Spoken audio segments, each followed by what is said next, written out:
Bonjour à tous, bienvenue sur ce webinaire réalisé par la CPM de la Sarthe. Bienvenue à tous et merci de vous être connectés malgré un emploi du temps que je sais chargé. Un webinaire qui s'inscrit, donc je me présente, pardon, j'ai oublié, Thomas Bernard, donc sous-directeur en charge des relations avec les professionnels de santé. Et un webinaire qui s'inscrit logiquement dans la logique d'accompagnement de la Caisse primaire d'assurance maladie via les équipes de délégués d'assurance maladie et de conseillers informatiques services pour accompagner au plus proche les professionnels de santé sur des rénovations réglementaires. Et comme l'avenant 9 est quand même un avenant complexe qui aborde un certain nombre de sujets, on a jugé utile de comment vous présenter via ce webinaire cet avenant, en sachant que cette information collective disponible en replay sera complétée par des contacts individuels, par les délégués assurance maladie et par les conseillers informatiques. Alors, avant de dérouler l'ordre du jour, juste en quelques mots, rappeler les principaux objectifs de l'avenant 9, qui est de renforcer l'accès aux soins des personnes fragiles et éloignées du système de santé. L'autre axe fort est de mettre en place un dispositif organisé de prise en charge des soins non programmés en ville, notamment pour désengorger les soins d'urgence, renforcer le parcours de soins et puis engager le virage du numérique de la médecine de ville avec, vous en avez sans doute entendu parler, l'un des points forts de ce virage, qui n'est pas le seul, le fameux espace numérique en santé. Je laisse la parole à mes collègues pour dérouler le reste de l'ordre du jour. Je vous remercie. Bonjour à tous, bonjour à toutes. Je prends la suite de Monsieur Bernard. Alors, avant de commencer, quelques règles sur le déroulé de ce webinaire. Comme c'est indiqué, installez-vous confortablement, évitez les distractions, le téléphone, etc. Surtout, si vous avez des questions un peu plus importantes, posez-les dans l'onglet que vous avez en bas sur la barre d'outils de l'application Zoom, intitulé questions-réponses. Évitez de les poser sur le fil de discussion. Sur l'onglet questions-réponses, ça nous permettra de les récupérer et vous apporter des réponses différées. On essaiera de répondre à quelques questions s'il y en a en direct et puis celles pour lesquelles on aurait besoin de valider ou de plus de temps de réponse. On vous les fera en différé. À la fin, il y aura une enquête de satisfaction aussi quand on mettra fin au webinaire.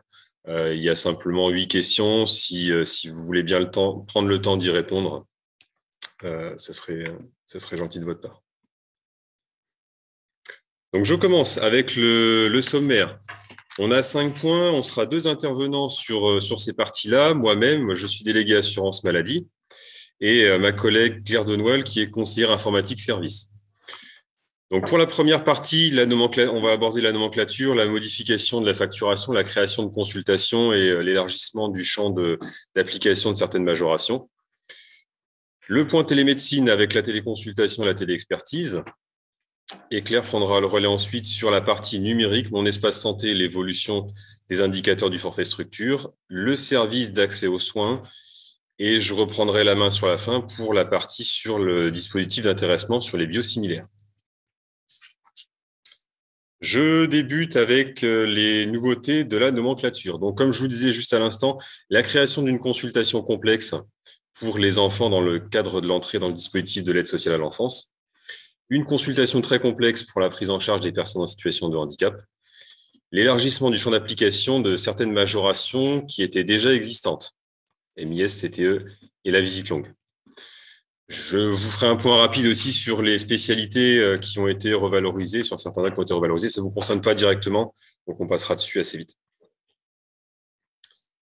Donc, pour débuter, la première, c'est la consultation complexe, la consultation à l'entrée du mineur dans le dispositif de l'ASE. Donc, l'objectif, c'est d'identifier les besoins de prévention et les besoins de soins dont pourrait avoir le jeune dans l'entrée dans le dispositif. Et ça vous permet de valoriser la consultation initiale obligatoire justement pour son entrée. Le médecin généraliste ou le pédiatre pourra facturer cet acte. C'est une consultation complexe, donc facturation en code CCX, tarif 46 €. Et l'entrée en vigueur, c'est au 1er avril, donc aujourd'hui. Deuxième point, la création de la consultation très complexe. Donc pour améliorer la prise en charge des personnes en situation de handicap, vous allez pouvoir le facturer dans deux situations. Le premier, c'est le remplissage du premier certificat médical d'admission à la MDPH, donc la constitution et la transmission du dossier MDPH. Ça valorisera votre travail de remplissage de ce document. Le deuxième, c'est le partage de dossier entre l'ancien et le nouveau médecin pour les patients en situation de handicap sévère. L'objectif, c'est de favoriser la continuité de la prise en charge pour ces patients handicapés et de valoriser le travail de coordination entre l'ancien et le nouveau praticien. Donc, pour le premier cas, tout médecin peut le facturer. Pour la transmission de dossier, le médecin traitant ou le pédiatre traitant pourra facturer en code prestation CCE pour les consultations très complexes, tarif 60 € et entrée en vigueur aussi aujourd'hui, 1er avril. Toujours dans le cadre de la prise en charge des personnes en situation de handicap, là, on n'est pas sur une consultation très complexe. Malgré tout, ça concerne le même public, c'est l'introduction d'une consultation blanche. La consultation blanche, c'est une consultation sans examen clinique réalisé, destinée aux patients en situation de handicap, comme c'est indiqué, et c'est facturable dans les deux situations que vous avez en dessous. Donc le premier, ça peut être facturé comme un temps de rencontre entre le praticien et le malade pour l'aider à appréhender l'environnement dans lequel il sera pris en charge, le personnel médical, le lieu où il sera accueilli, les équipements, etc. Vous pourrez aussi la facturer dans le cas où vous débutez une consultation et vous ne pouvez pas aller au terme de cette consultation du fait par exemple, comme indiqué, d'une manifestation du handicap du patient. Pas possibilité d'aller au terme de la consultation. Vous pourrez malgré tout la facturer dans le cadre de cette consultation blanche. Donc, elle n'est pas valorisable comme une consultation très complexe, comme une CCE, mais comme une consultation de référence. Et les consultations de référence dans la convention, c'est les G à 25 €. Majoration, consultation très complexe. Donc là, on n'est plus sur de la création, mais sur l'élargissement d'un champ d'application d'une majoration qui existait, d'une consultation plutôt, excusez-moi, qui existait déjà. Donc la consultation CTE, l'objectif, c'est de confirmer un risque de trouble du neurodéveloppement chez un enfant qui présenterait des signes inhabituels de développement. Ça comprend, si besoin, la recherche d'un trouble de la relation mère-enfant. Jusqu'à présent, le CTE, ça existait déjà, et c'était pour la confirmation d'un risque de trouble du spectre de l'autisme. Le médecin généraliste ou le pédiatre peut facturer, le code prestation CCE encore une fois, le tarif 60 € et c'est mis en application à aujourd'hui. L'AVL, la visite longue, donc qui existait déjà aussi, 4 situations dans lesquelles vous allez pouvoir l'appliquer. La première, la consultation au domicile du patient qui a une maladie neurodégénérative. Le second, une consultation au domicile du patient en soins palliatifs. Et ce qui change dans ces deux cas de figure, c'est non pas le contenu de la visite ou l'intitulé de la consultation, mais la fréquence sur laquelle vous allez pouvoir facturer. Jusqu'à présent, c'est 3 fois à l'année. Là, ça passe à 4 fois, avec le détail que vous avez pour chaque partie.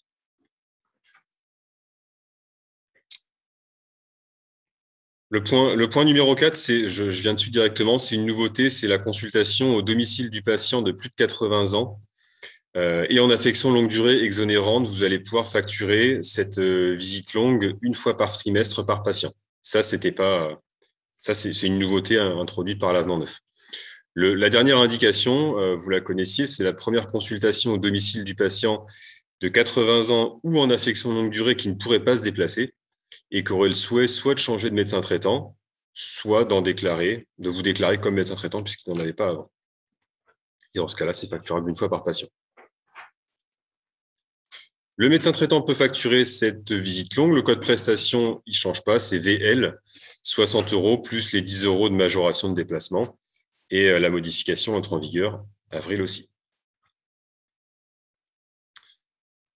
La majoration MIS, alors qui existait déjà aussi, majoration pour une consultation d'information d'organisation sur la prise en charge d'un patient qui a une pathologie grave et maintenant qui aurait un trouble du neurodéveloppement. C'est la nouveauté en rouge, c'est ça qui est introduit par l'avenant. Donc les médecins peuvent le facturer. Le code prestation MTX pour une majoration très complexe, tarif 30 € et entrée en vigueur aussi au 1er avril. Voilà ce qui vous concerne plutôt directement sur la nomenclature. Le point sur les revalorisations des médecins spécialistes, les pédiatres, les psychiatres, les endocrinologues et les gynécologues voient certains de leurs actes aussi revalorisés. Je ne m'attarde pas dessus parce que ça, c'est pas pour vous directement. Et l'avis ponctuel de consultant qui passe de 50 à 55 €.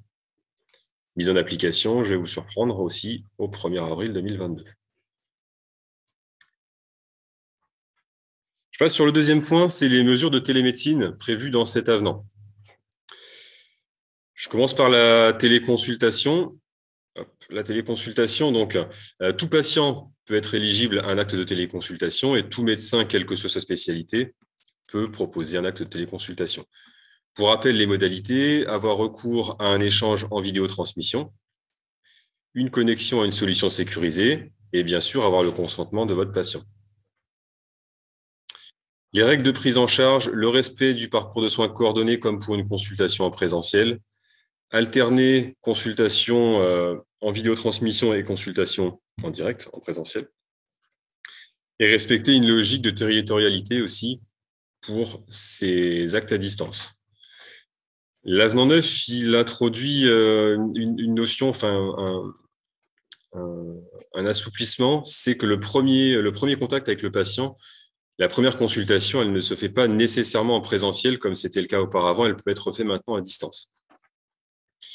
Une particularité pour les patients qui résident en zone sous-dense, le patient peut avoir recours à une téléconsultation en dehors du territoire s'il n'y a pas d'organisation territoriale coordonnée qui propose une solution de téléconsultation et l'absence de son médecin traitant. Ou alors, par rapport à la régulation du service d'accès aux soins. Je continue sur la télémédecine et je viens sur la téléexpertise. Hop. Donc, les actes de téléexpertise, tous les patients sont éligibles à un acte de téléexpertise. Vous pouvez facturer 4 actes par an par patient. Au niveau de la rémunération, de la facturation, il y a une évolution. Là, on voit pour le médecin requis, une seule cotation TE2 à 20 €. Auparavant, il y en avait deux. Il y avait le TE1 à 10 € et le TE2 à 20 € selon le niveau d'expertise apporté par le médecin requis. Maintenant, on n'est que sur le TE2. Et le médecin requérant, le nouvel acte, c'est le code RQD, il est valorisé à 10 €. À compter du 1er avril 2022 aussi, une précision sur les actes à distance, ce qu'on a vu sur la téléconsultation, sur la téléexpertise. La téléexpertise, en tout cas, elle se fait via une messagerie sécurisée. L'échange se fait via la messagerie sécurisée de santé et non pas en vidéotransmission. Pas de connaissance préalable du patient requise.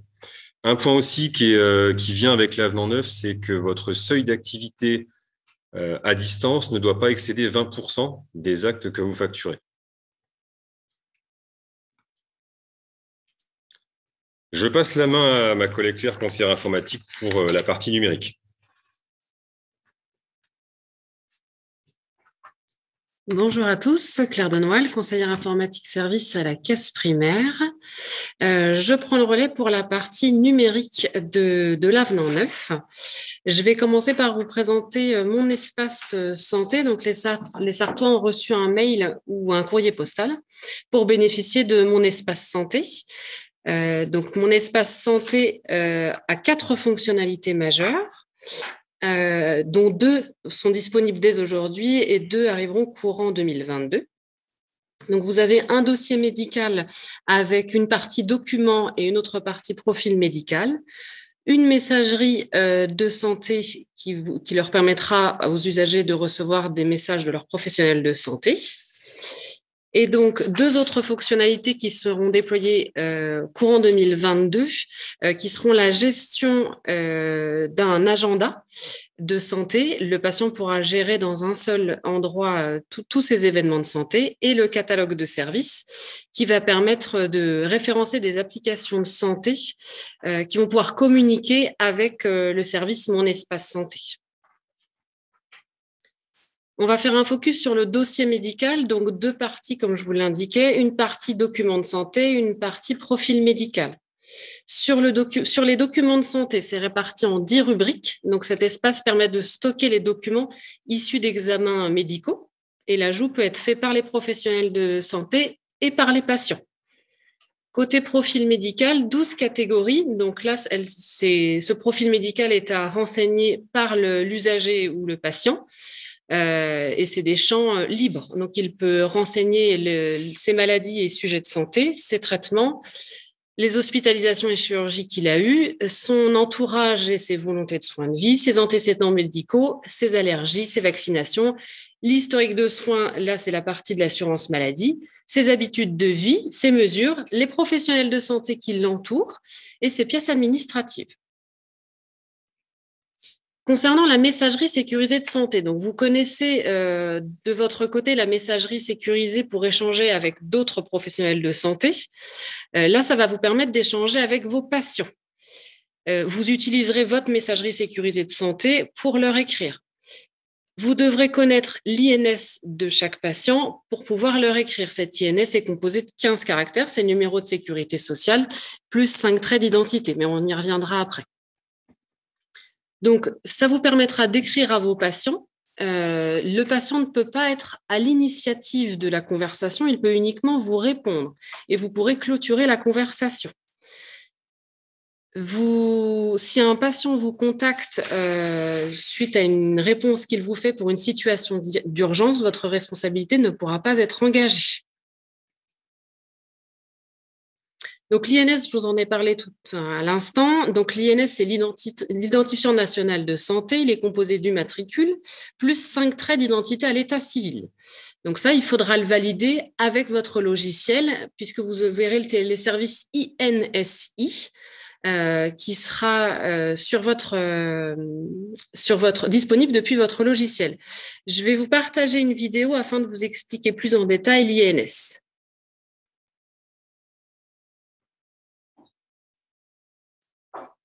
Alors, juste un instant.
vidéo, l'INS permet de vérifier l'identité de votre patient avant d'alimenter le dossier médical partagé ou de lui envoyer un message sur la messagerie sécurisée.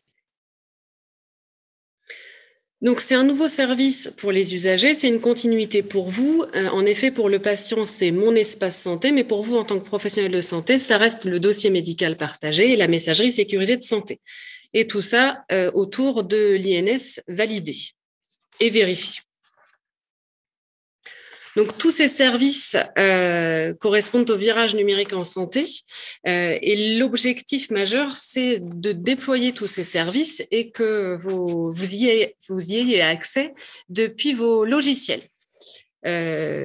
Pour ce faire, les éditeurs doivent mettre en place une mise à jour sur vos logiciels et doivent vous envoyer un bon de commande pour profiter de cette mise à jour, pour bénéficier de cette mise à jour gratuite. En effet, c'est l'État qui prend en charge cette mise à jour si vous remplissez le bon de commande envoyé par votre éditeur avant le 15 juillet 2022. Donc, pour certains, vous l'avez déjà reçu. Certains éditeurs ont déjà fait le nécessaire. D'autres, ça arrive courant avril. Vous pouvez toujours vous rapprocher de votre éditeur si vous souhaitez savoir à quelle date ou la procédure à suivre pour valider ce bon de commande. Et avant le 15 octobre, la mise à jour doit avoir lieu sur votre logiciel. Ça doit être installé et fonctionnel. Concernant le forfait structure, en effet, l'avenant 9 impacte le forfait structure. On est toujours sur la même composition, un volet 1, un volet 2. Le volet 1 reste un prérequis pour atteindre le volet 2 et les indicateurs du volet 1 sont tous dépendants les uns des autres pour accéder au volet 2. Donc, les 5 premiers indicateurs, vous les connaissez, ils ne changent pas. Disposer d'un logiciel métier compatible DMP et l'aide à la prescription, disposer d'une messagerie sécurisée de santé, disposer d'une version du cahier des charges Sésame Vital intégrant les derniers avenants. On verra qu'en 2023, ça sera être référencé Ségur. Un taux de télétransmission supérieur à 66% et l'affichage de vos horaires, des horaires du cabinet dans l'annuaire Amélie. Donc, ces 5-là, vous les connaissez déjà. Le 6e était dans le volet 2, c'est l'implication dans les démarches de prise en charge coordonnée. Donc, pour valider cet indicateur, il faut que vous fassiez partie d'une MSP ou d'une équipe de soins primaires ou d'une CPTS. Et que vous assistiez aux réunions pluridisciplinaires afin de le valider. Le dispositif Azalée en fait partie également. Concernant le volet 2, je vais faire un focus après sur l'usage des services. Je vais passer directement à l'indicateur numéro 2. La capacité à coder des données médicales, ça on le retrouve également de l'année dernière. Donc, l'application des démarches coordonnées passe dans le volet 1. Le service offert aux patients, on le retrouve également. L'encadrement des étudiants en médecine, l'équipement pour vidéotransmission et l'équipement médico-connecté également. On reste sur les mêmes indicateurs. 2 indicateurs se rajoutent, l'indicateur 8 et 9 qui correspond à la participation au service d'accès aux soins. Un focus sur l'usage des services. Donc, on retrouve certains téléservices et il y en a 2 qui font leur apparition. Donc, on a l'avis d'arrêt de travail que vous connaissez déjà, avec un objectif en 2022 à 80% et 90% en 2023. Les certificats médico-accident de travail, maladie professionnelle qui ont un objectif de 30% en 2022 et 45% en 2023. Le protocole de soins électroniques, 80% en 2022, 90% en 2023. La déclaration de médecin traitant, quand elle ne change pas, on reste à 90%. La déclaration simplifiée de grossesse fait son apparition en 2023 à hauteur de 50%. Et le service de prescription électronique de transport, qui est sur Amélie comme les autres téléservices, arrive en 2023 à 10% et en 2022 à 10%, et à 30% en 2023. Voilà, pour un total de 100 points. L'usage du DMP, donc vous aviez la compatibilité DMP dans le volet 1, on voit l'apparition de l'usage du DMP avec 20% de consultations qui doivent donner lieu à l'alimentation d'un document dans le DMP. On retrouve également l'usage de la messagerie de santé. En effet, on avait avoir créé sa messagerie, maintenant on parle de l'usage et on est à 5% de consultations qui doivent comprendre un échange par email avec vos patients, Et on retrouve l'usage de la e-prescription et l'usage de l'application carte vitale.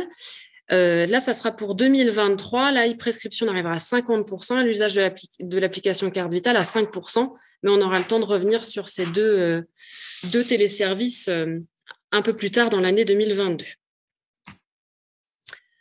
En plus du forfait structure, donc c'est complètement indépendant, vous avez le forfait one shot, c'est pour l'alimentation du dossier médical partagé. L'indicateur est basé sur l'alimentation dans le DMP du volet de synthèse médicale par le médecin traitant pour sa patientèle médecin traitant en affection de longue durée.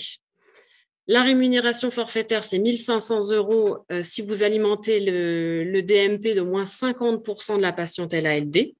3 000 € si c'est au moins 90% de votre patientèle ALD où vous mettez le volet de synthèse médicale dans le DMP.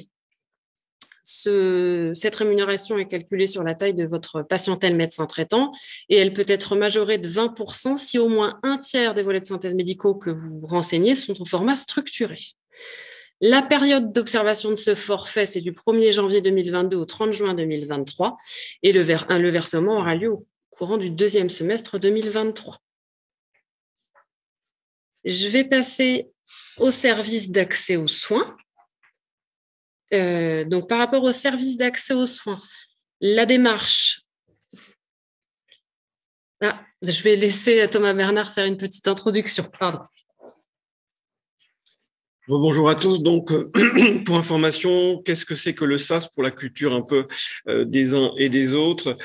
C'est un dispositif innovant qui doit permettre d'accéder à distance à un professionnel de santé pour fournir à la fois des conseils médicaux, une téléconsultation ou orienter le patient vers une consultation non programmée en ville ou soit à titre subsidiaire vers un service d'urgence ou déclencher l'intervention du SMUR.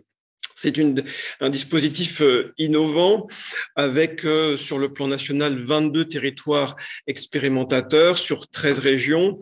Alors, à la base, sur les Pays de la Loire, c'était la Loire-Atlantique qui était territoire expérimentateur, mais à la demande du directeur général de l'ARS, et on peut saluer cette demande et ce soutien, la Sarthe a fait partie de ce territoire expérimentateur. Avec, je dois le saluer, un très beau travail de collaboration entre l'ADOPS, le CHM, et puis d'autres partenaires comme l'ARS et puis la CPTS du Mans et puis des libéraux qui sont également venus en appui avec également la contribution de la CEPAM. Donc, un vrai projet qui, au titre de l'expérimentation, est entré en vigueur dans le cadre de l'application de l'avenant 9 dans le droit commun, puisque désormais les dispositions de l'avenant 9 entrent en vigueur dans tous ces territoires expérimentateurs.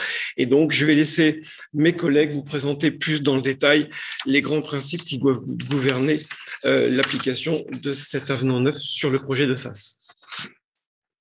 Merci. Alors, le schéma du principe du SAS, du service d'accès aux soins. Donc, le patient a besoin d'une prise en charge et ne parvient pas à joindre son médecin traitant ou son médecin traitant ne peut pas lui donner un rendez-vous rapidement. Il appelle directement, du coup, le numéro du SAS de son territoire.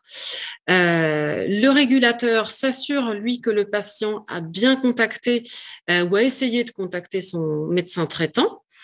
Le régulateur analyse la situation et s'en tient à un conseil téléphonique si ça suffit. Sinon, le régulateur estime que le patient doit voir un médecin dans les 48 heures et à ce moment-là, il consulte les créneaux libres des médecins participants du territoire. Le régulateur identifie une disponibilité d'un médecin et prend le rendez-vous sur le créneau disponible. S'il n'identifie pas de créneau disponible, à ce moment-là, il peut contacter les médecins participants au SAS ou directement appeler la CPTS afin de recevoir le patient, de pouvoir prendre le patient sur un temps additionnel par rapport à leurs agendas. C'est ce qu'on va noter en surnuméraire. Donc c'est bien l'indicateur 8 du forfait structure. Donc, comment valider cet indicateur? Donc, il faut donner la visibilité sur des créneaux disponibles au régulateur du SAS. Pour donner la visibilité à ces créneaux, il y a deux possibilités. Soit avoir un agenda en ligne accessible à la plateforme, sachant que le régulateur ne voit pas l'agenda rendu accessible, mais l'outil de la plateforme appelle les créneaux disponibles dans les 48 heures. Ou vous renseignez directement sur l'espace personnel de la plateforme SAS, 2 heures de créneau hebdomadaire, sachant que ces 2 heures ne sont pas forcément collées, ça peut être 1 heure sur une journée et 1 heure sur une autre journée. La deuxième condition pour valider cet indicateur, c'est de déclarer votre participation, évidemment, au service d'accès aux soins en vous inscrivant sur la plateforme. La rémunération par rapport à la participation au SAS, elle est de 200 points, soit 1 400 € et elle est calculée automatiquement. Il n'y a pas de déclaration à faire sur Amélie Pro. Concernant l'indicateur 9 sur la rémunération de la prise en charge des patients pris en surnuméraire, donc lorsqu'aucun créneau de rendez-vous n'est disponible ou n'est remonté par la plateforme digitale du SAS, le SAS peut solliciter un médecin participant pour prendre le patient en plus des créneaux, donc en surnuméraire. Donc pour ce faire, le régulateur appelle soit directement le médecin participant au SAS, soit la CPTS lorsque le médecin s'est inscrit comme participant au SAS via la CPTS. La rémunération pour ces soins non programmés, elle est trimestrielle. Donc, vous avez bien la facturation dans les conditions de droit commun pour la consultation. Et après, vous avez une rémunération supplémentaire donc, qui est réalisée par trimestre en fonction du nombre de soins non programmés que vous recevez. Pour atteindre l'indicateur 9, il faut absolument que le 8 soit respecté. Donc, il faut absolument que vous participiez au service d'accès aux soins pour y avoir accès. Un résumé du service d'accès aux soins. Donc, il y a 3 volets. Il y a le volet régulation aussi, où c'est 90 € par heure avec prise en charge des cotisations comme les honoraires opposables. La participation d'accès au SAS, c'est 1 400 € par an si vous participez au service d'accès aux soins, et l'effection, donc si vous prenez des patients surnuméraires, ça peut atteindre les 2 520 € par an. C'est l'indicateur 9 du volet du forfait structure. Je vais repasser la main à mon collègue.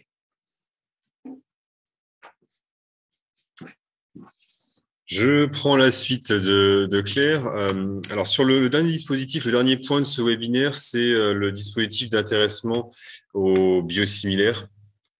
Alors, l'objectif de ce dispositif, c'est de valoriser votre engagement sur l'accompagnement des patients au changement de prescription. Le principe de ce dispositif, c'est que l'intéressement va être basé sur le partage de l'économie faite par la prescription d'un médicament biosimilaire, soit en initiation de traitement, soit en remplacement du médicament de référence.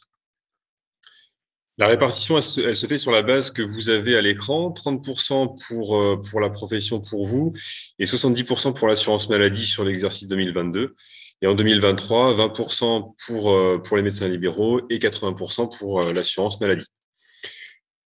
La rémunération, elle intervient une fois à l'année. Donc là, pour 2022, paiement au fin premier semestre 2023 sur délivrance 2022. Et vous aurez un outil de suivi à distance, un outil de suivi sur votre compte Amélie Pro. Donc le détail du dispositif, vous avez les molécules qui sont concernées, donc les substances actives incluses dans l'avenant 9. Je vous laisse en prendre connaissance. Je vais pas vous les lire, sinon je vais m'embrouiller. Donc 3 à prescription restreinte, 3 à prescription toute spécialité. Et c'est bien spécifié que le tériparatide a été génériqué fin 2021, donc il n'entre finalement pas dans le dispositif qui était retenu. L'adhésion se fait par défaut par tous les médecins conventionnés.